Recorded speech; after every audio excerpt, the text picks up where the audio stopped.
Bonjour à tous et bienvenue sur l'étoffe d'un chef. Depuis que j'ai créé cette chaîne, beaucoup de gens me reprochent de confondre le socialisme et le communisme. Apparemment, j'aurais tort de confondre les deux. Alors, sans vouloir me faire ton accusateur, je peux les comprendre. Parce que, pour moi, Staline, c'est pas vraiment un socialiste, c'est un régime totalitaire, ça n'a pas grand chose à voir. Un socialiste, ce qu'il veut, c'est l'égalité. Donc il va pas faire un culte de la personnalité, il va pas mettre des gens dans des goulags. Un socialiste peut pas vraiment faire ça parce que finalement, c'est contraire à ce pourquoi il se bat, en fait. Par pitié, cessez de voir les événements d'après vos propres idéaux. Les idées, si vous voulez, elles ont une naissance, une histoire et des développements. Donc, ce que vous pouvez faire, c'est demander au véritable fondateur du socialisme ce qu'il en pense. Et ce fondateur, c'est Karl Marx. Alors, il ne l'a pas toujours été, mais au XXe siècle, c'est un fait, tous les socialistes sont des marxistes. Donc, si tu connais pas ton Karl Marx jusque sur le bout des doigts, comment est-ce que tu peux prétendre connaître ce qui est du socialisme et ce qui n'en est pas? Bon, t'as l'air bien sûr de toi, fais ton exposé, mais je suis un peu sceptique. Pour tout te dire, nous allons parler aujourd'hui d'un inconnu. Ah bah non, Karl Marx, c'est pas un inconnu. Je reformule, à son époque, Karl Marx était complètement inconnu, donc si un jour vous vous demandez comment il a pu exercer une influence aussi gigantesque sur le XXe siècle, une chose est sûre, c'est certainement pas grâce à son charisme, à son réseau, c'est pas grâce à sa richesse ou le prestige associé à son nom. Marx, inconnu au bataillon. Non, l'intellectuel socialiste de l'époque, c'est Proudhon. Proudhon par-ci, Proudhon par-là. En 1872, par exemple, Sainte-Beuve écrivait un bouquin sur Proudhon, pour faire découvrir un peu son histoire et sa pensée. À un moment donné, il rencontre le nom de Marx, il n'en avait jamais entendu parler. C'est dire qu'aujourd'hui, on parle d'un mec invisible. Mais c'est bizarre en fait. Marx était invisible et il a eu une postérité immense, tandis que Proudhon était archi célèbre et il a eu une postérité quasi nulle, à en juger par le nombre de fois où j'ai entendu son nom. Il y a une raison à ça. Une raison profonde, j'ai presque envie de dire, il ne pouvait pas en être autrement. Et Proudhon lui-même a dû y penser, puisque dès la première fois qu'il a lu un livre de lui, Proudhon écrivait « Lui, c'est le ténia du socialisme ». Le ténia. Ouais, le ténia, c'est l'image du ver solitaire, qui mange ce qu'il y a dans ton estomac. Tu crois que tu te nourris, mais tu le nourris. L'intuition est parfaite. Bizarre, hein? Donc alors, un parfait inconnu a phagocyté la totalité des mouvements socialistes, d'Europe puis du monde, à partir des années 1900. Tous finiront par se réclamer de lui, et là on se demande pourquoi lui? Marx n'a jamais fait de prison, contrairement à Proudhon. Marx n'a jamais influencé ni assisté aux grandes révolutions ouvrières parisiennes, contrairement à Proudhon. Marx ne vient pas du monde ouvrier, contrairement à Proudhon. Alors d'où vient sa supériorité? Vous êtes sur l'étoffe d'un chef et aujourd'hui on se pose une question simple. Qui est Karl Marx?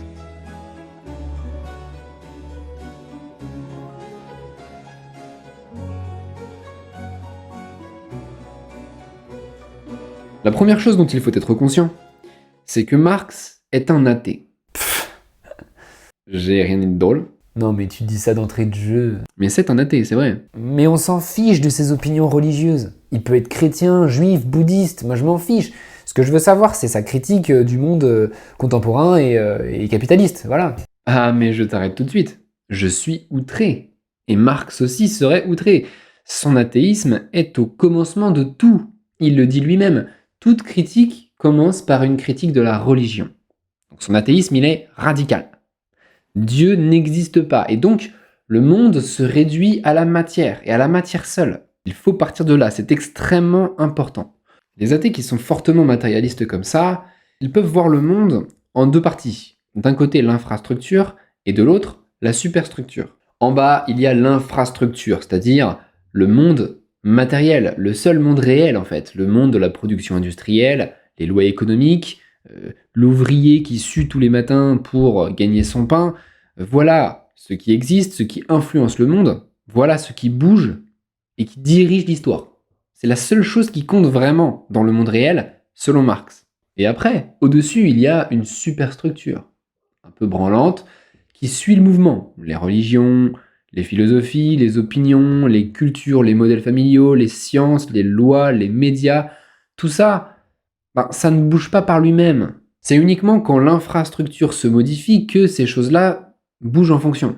Mais ça n'a aucune influence dans l'histoire. Et quand l'infrastructure bouge, ces élucubrations changent de couleur. Alors en fait, ce ne sont pas que des élucubrations, il y a certains philosophes qui inspirent Marx et qui ont une pensée très juste et très lucide sur le monde, selon Marx, mais cette pensée est sans effet.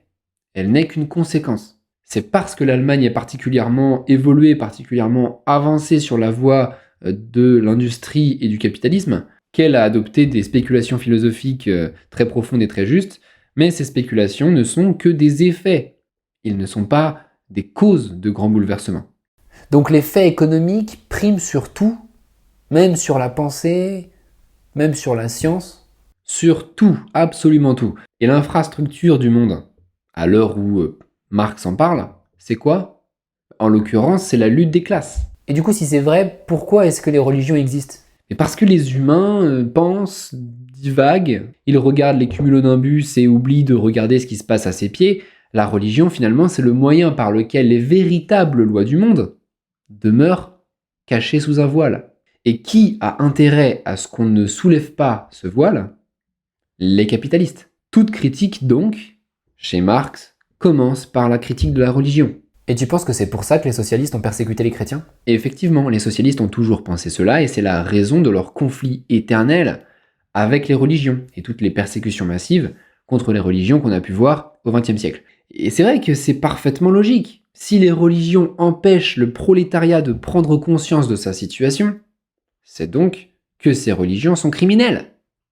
Et donc il faut les détruire par un moyen direct ou indirect, selon le contexte. C'est ce qu'il nous dit, la religion est l'opium du peuple, elle est l'esprit d'un monde sans esprit, la fausse conscience d'un monde faux. Le socialisme est donc une pensée strictement matérialiste et athée. Mais est-ce que c'est vrai que les marxistes sont tous athées? Non, on avait parlé des moudjahidines dans l'épisode sur l'Iran. Il y a eu très tard dans les années 60, à la marge, une époque où le marxisme était tellement diffusé dans le monde qu'il est devenu plus protéiforme, et effectivement on a vu apparaître des conciliations avec la religion. En fait, dans ce cas-là, le marxisme va se présenter comme une révélation d'un dieu. Alors t'as raison, on peut penser aux moudjahidines en Iran, on peut aussi penser à la théologie de la libération en Amérique du Sud, mais ce sont des mouvements tardifs qui n'apparaissent que dans les années 60 et qui apparaissent dans un contexte où on veut faciliter la diffusion du marxisme dans des milieux croyants en révolte. Les pays du tiers-monde qui sont alors en lutte pour l'indépendance. On est dans les années 60. Mais avant les années 60, il était hors de question de penser ça. Dans toute l'Europe, à Moscou, en Chine, le marxisme est strictement athée, parce qu'il est un produit de l'athéisme. Revenons à notre schéma. Il y a donc une infrastructure et une superstructure. La superstructure ne compte pas, la seule chose véritablement intéressante, cruciale, ce sont les faits économiques, les crises, les conflits entre le prolétariat industriel et le patronat, la monnaie, voilà, tout ça c'est le vrai monde, le seul qui compte. Oui, en fait c'est une vision de l'histoire. L'histoire, c'est l'histoire des faits économiques. En fait c'est la même chose. Et ça a ses bons côtés, parce que ça a permis à des chercheurs de s'intéresser à l'histoire des faits économiques et sociaux. Donc voilà, moi je fais de l'histoire, pour ma discipline, ça a pu être plutôt une bonne chose, en partie. Mais t'es sûr que Marx c'est un économiste? Parce qu'il a quand même écrit le manifeste du Parti communiste, donc c'est plutôt un politique, quelqu'un qui fait de la politique partisane. Il est les deux en fait. Il est activiste politique dans sa vie publique. Il a rédigé avec Engels le fameux manifeste du Parti communiste et bien d'autres brochures et articles politiques. Mais s'il fait tout ça, c'est parce que, à l'entendre, il a tiré les leçons d'une analyse économique, selon lui une analyse solide, profonde, sérieuse, qu'il a publiée dans un livre, Le Capital, qui est une œuvre monumentale. Vous devez la connaître. Le Capital est un travail qu'il n'a jamais achevé. Il l'a publié le premier tome en 1867 et c'est son compère, son ami de toujours, Friedrich Engels, qui fait publier les tomes 2 et 3 en 85 et 94 à partir des brouillons qu'il a trouvés. Et donc aujourd'hui, nous allons découvrir un peu son contenu. On va faire un peu de théorie économique. Et après ça, on va replacer cette vision dans l'histoire de la philosophie.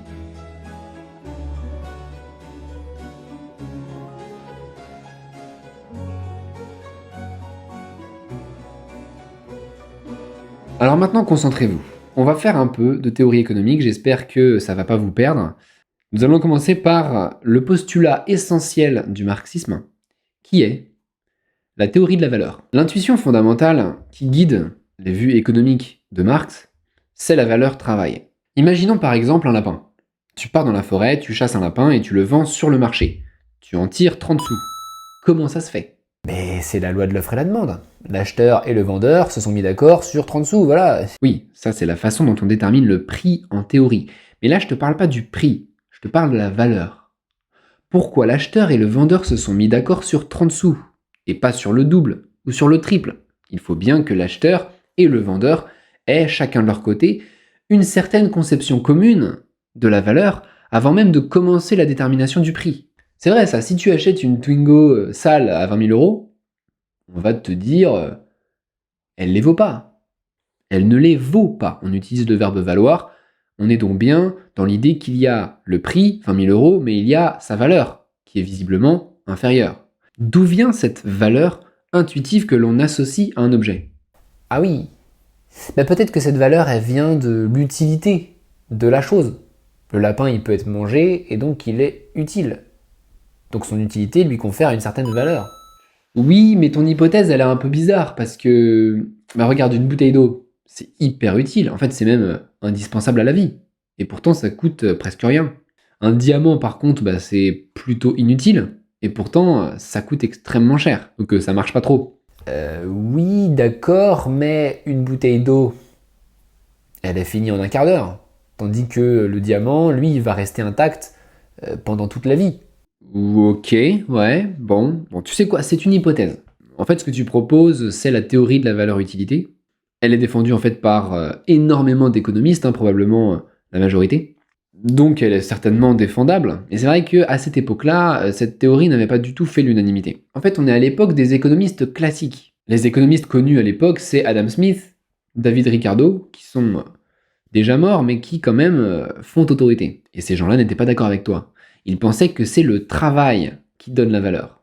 Un objet est cher parce qu'il a fallu beaucoup de travail pour le faire. Une voiture, ça coûte très cher. Pourquoi? Il a fallu faire le moteur, trouver les pièces, aller trouver de l'aluminium pour faire la carrosserie. Et donc, quand tu accumules tout le travail qui a été nécessaire pour faire une voiture, ça te donne une valeur très grande. Donc en fait, dans tout objet, il y aurait une grandeur de travail, entre guillemets, qui permet de justifier la valeur des marchandises. C'est la théorie de la valeur travail.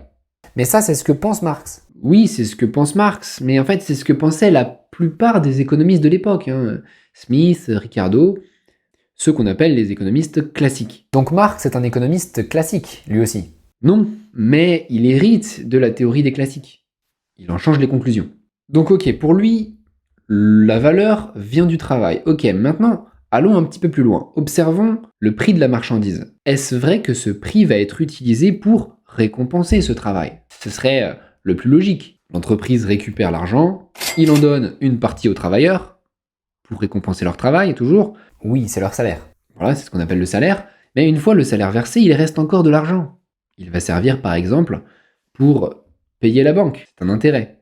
Il va servir pour payer le propriétaire des locaux de l'entreprise. C'est une rente. Et puis le patron va s'en servir pour se payer lui-même et payer ses actionnaires. Ça, c'est le profit. Ouais, et alors?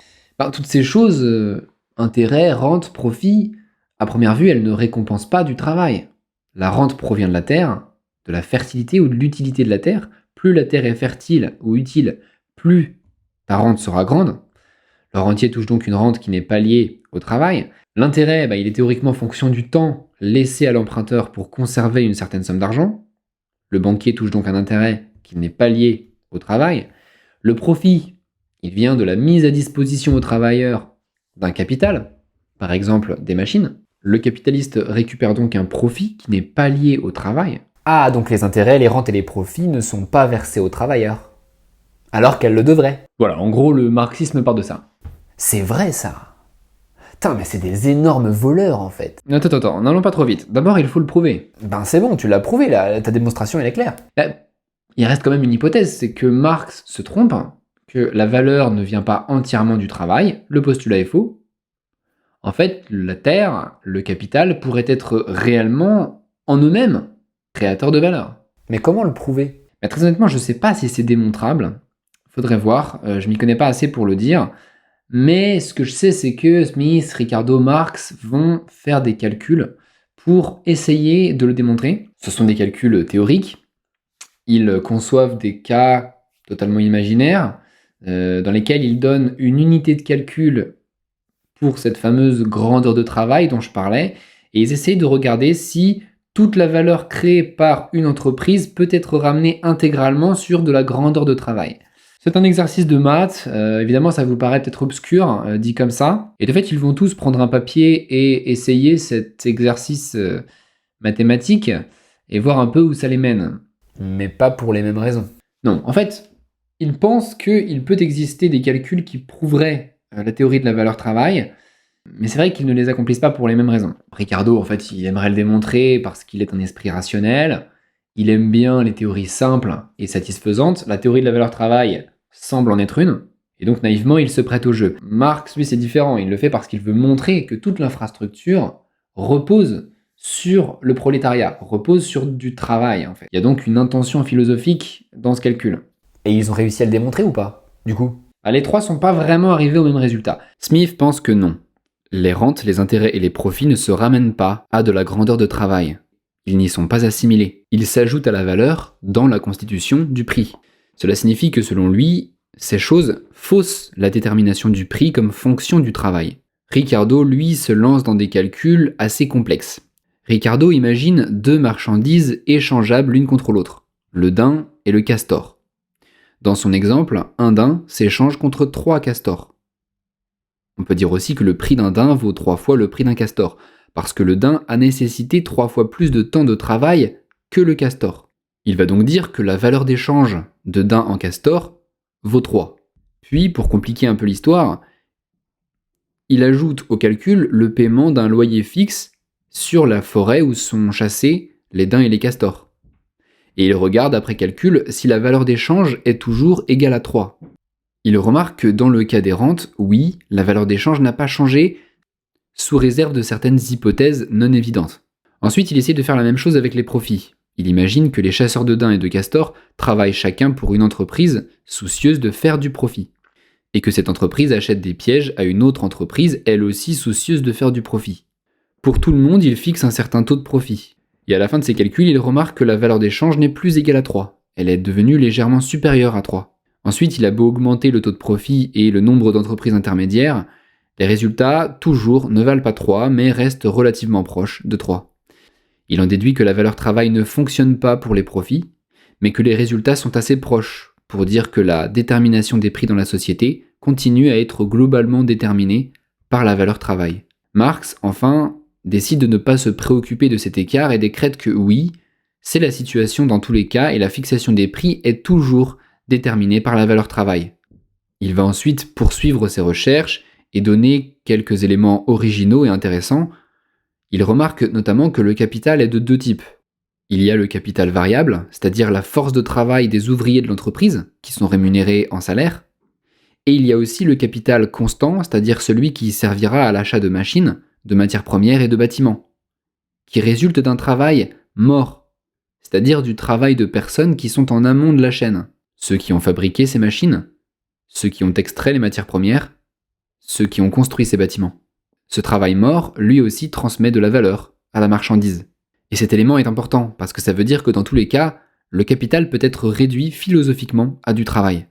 Personnellement, je pense qu'il ne faut pas trop en vouloir à Marx d'avoir ignoré les réticences de Ricardo. La théorie de la valeur travail a vraiment fait avancer la recherche. À la fin du 19e siècle, les deux théories, valeur travail et valeur utilité, sont considérées comme conciliables et non contradictoires, grâce aux travaux d'Alfred Marshall. Si vous voulez connaître ces calculs en détail, je vous renvoie vers la vidéo de Des économistes et des hommes, qui explique très bien les calculs de Ricardo notamment.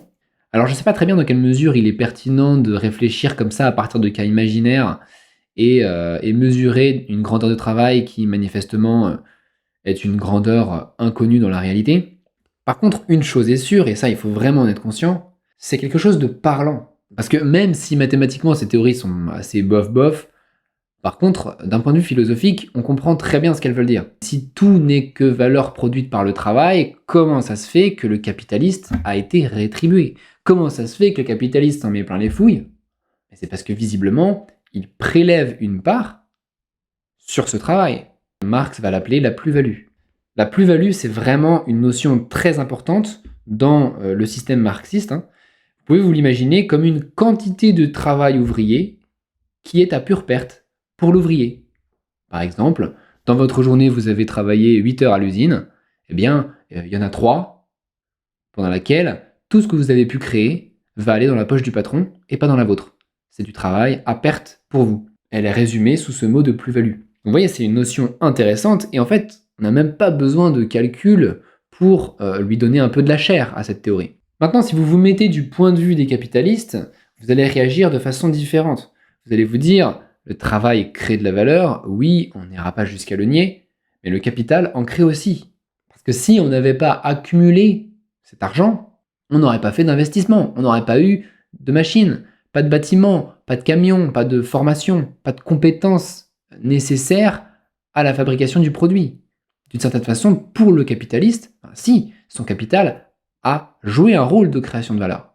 Donc en fait, pour les marxistes, seul le travail crée de la valeur, tandis que pour les non-marxistes, le travail, le capital et la terre aussi d'ailleurs, sont tous créateurs de valeur d'une certaine façon, et donc les capitalistes ont droit d'être rétribués. Mais attends, plutôt que de dire le capital ne crée pas de valeur, parce que c'est ce que dit Marx, mais peut-être qu'il se trompe sur ce point, admettons. On peut quand même remarquer que les salaires seront toujours trop bas par rapport au profit des capitalistes. Eux, ils s'engraissent en restant assis et peuvent acheter plein de belles bagnoles, tandis que l'ouvrier, il est toujours avec un salaire constant, alors que c'est lui, clairement, qui apporte la plus grande part dans la création de valeur, si ce n'est la totalité. Il est vrai, nous disait Raymond Aron, qui est pourtant un libéral anti-marxiste, qu'un surplus de valeur créé dans le travail passe dans les mains de l'acheteur de travail. Il est vrai qu'il s'accumulera sous forme de revenus individuels ou de profits des entreprises. De ce fait, le sociologue et le philosophe pensent trouver dans l'analyse marxiste une vérité durable, même si l'économiste ne s'y intéresse pas. Donc, dans tous les cas, quel que soit votre point de vue, il y a bien une part d'injustice dans cette histoire. Il y a ceux qui se disent « Oui, le patron gagne plus que moi », mais cette injustice fait partie des 1000 injustices de la vie. Moi au moins j'ai un salaire fixe, je sais à quoi m'attendre en début de mois, bon c'est déjà pas mal. Puis le patron, il a pris des risques, il a trimé, les choses ne sont pas comparables. Et puis dans le fond, est-ce qu'on réclame vraiment l'égalité ? Ça c'est le regard réaliste, le regard de ceux qui ont de la bouteille. Et de l'autre côté, vous aurez ceux qui se disent « L'égalité doit être réalisée sur la Terre, tout être humain est l'égal de son semblable, je suis lésé, et donc je dois faire la révolution pour renverser le capitalisme. »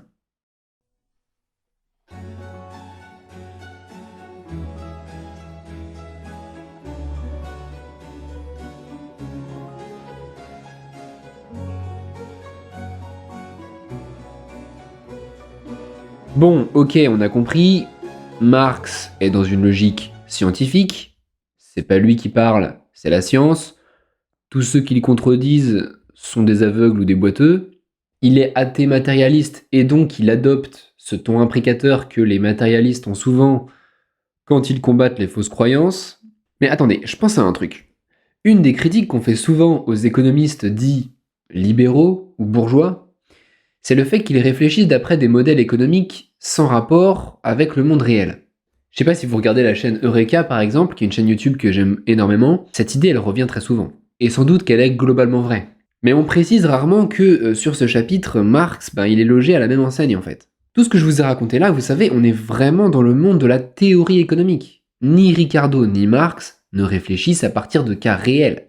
Ils imaginent des cas simples et ils font des calculs à partir de ces cas simples. Ils inventent une unité de grandeur de travail, ce qui n'a aucun sens dans le monde réel. Vous le savez, personne ne mesure le travail dans la vraie vie, il n'y a pas de travaillomètre. Et en fait, c'est logique, parce que Marx est un élève de Ricardo.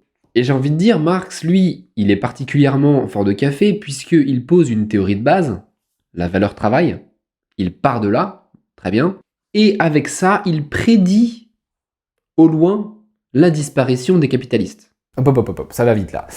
Ok, admettons la valeur travail.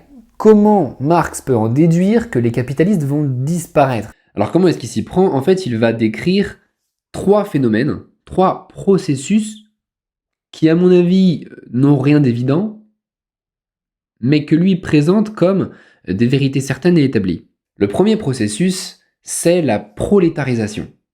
Les capitalistes, à en croire Marx, vont peu à peu diminuer en nombre, ils vont concentrer le capital dans les mains d'un petit nombre de personnes.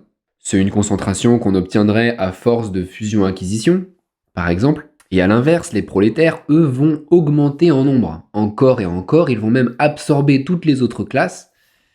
Et c'est quelque chose qui s'observe, par exemple, avec l'exode rural. Les paysans quittent les champs pour devenir prolétaires. Et si vous mettez un peu ces deux éléments ensemble, les capitalistes seront de moins en moins nombreux, les prolétaires seront de plus en plus nombreux, et donc au final, la propagande des capitalistes ne fera plus effet auprès du prolétariat.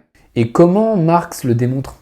En fait, dans le Capital, il le démontre pas vraiment, mais quand tu fréquentes un peu la bourse, c'est vrai que les phénomènes de concentration de capital, de fusion-acquisition sont des phénomènes très fréquents, et donc on peut les remarquer. D'ailleurs, avec la mondialisation, en fait, c'est pas prêt de s'arrêter. Mais bon, il faut dire aussi que dans le même temps, de nouvelles fortunes apparaissent et émergent continuellement. Mais là où l'idée de Marx est encore moins convaincante, c'est le gonflement du prolétariat. Il y a plein d'autres personnes dans une société.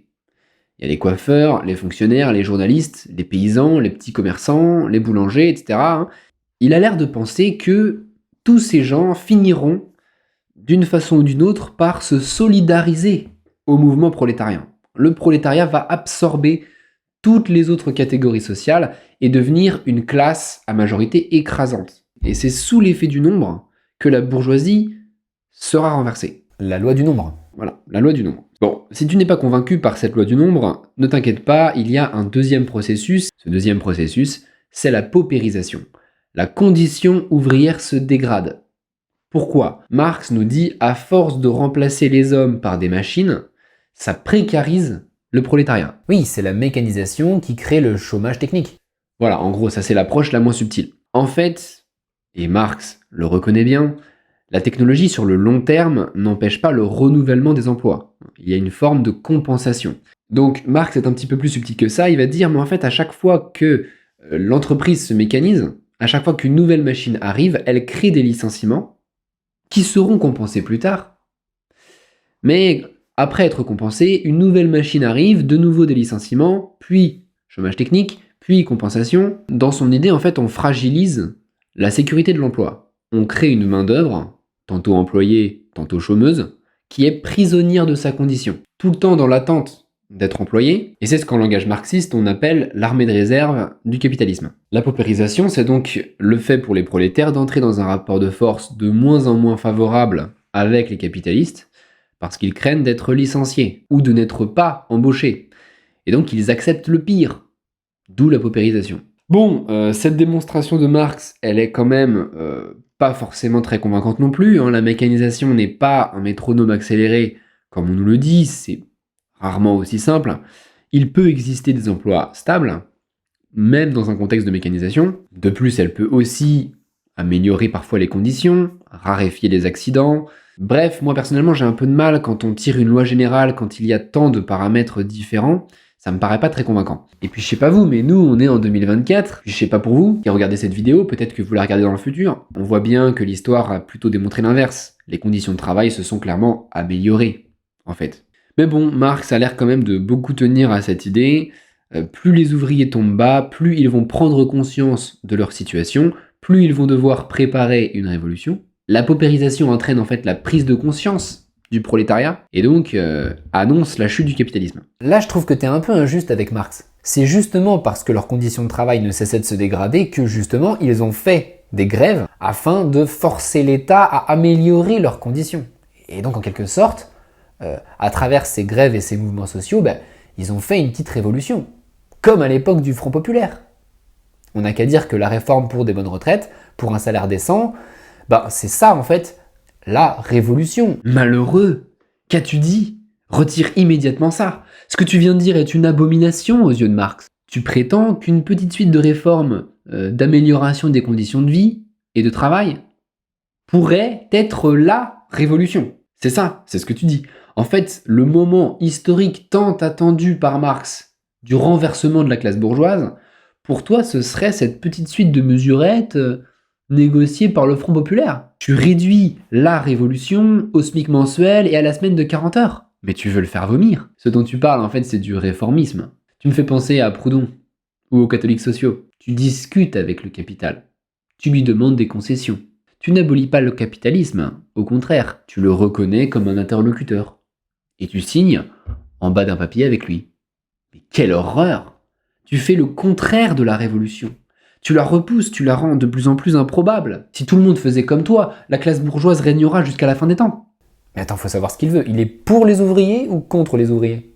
Mais je t'assure, en fait, il faut pas réfléchir de cette manière. La question, c'est pas est-ce que Marx est pour ou contre les ouvriers.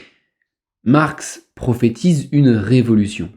Lors de cette révolution, le capital tombera et les produits du travail et les moyens de production seront aux mains des travailleurs. Cette révolution arrivera, note l'emploi du futur.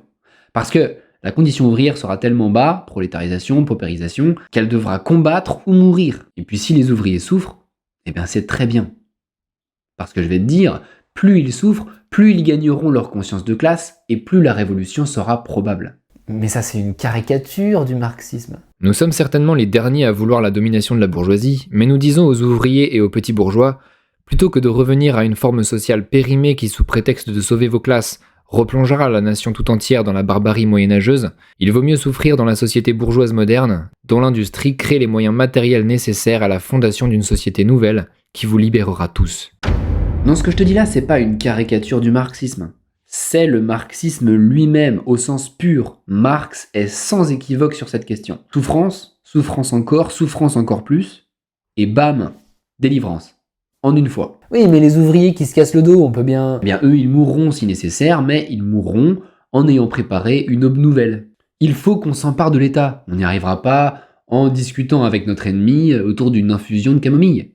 En fait, ce que tu dis là, c'est du réformisme. Ce seraient les thèses de Bernstein et de Jaurès. Elles sont condamnées par l'internationale socialiste. Elles sont condamnées et vomies. Marx est comme Dieu, il vomit les tièdes. Bon, maintenant, on va aller au troisième processus de la chute du capitalisme. Le processus le plus démonstratif. On a vu la prolétarisation, on a vu la paupérisation, c'était semi-convaincant. Mais Marx n'a pas encore sorti son argument massu, sa pièce maîtresse, son fusil à pompe, un outil très raffiné, très mathématisé, très perfectionné, une loi économique, la baisse tendancielle des taux de profit.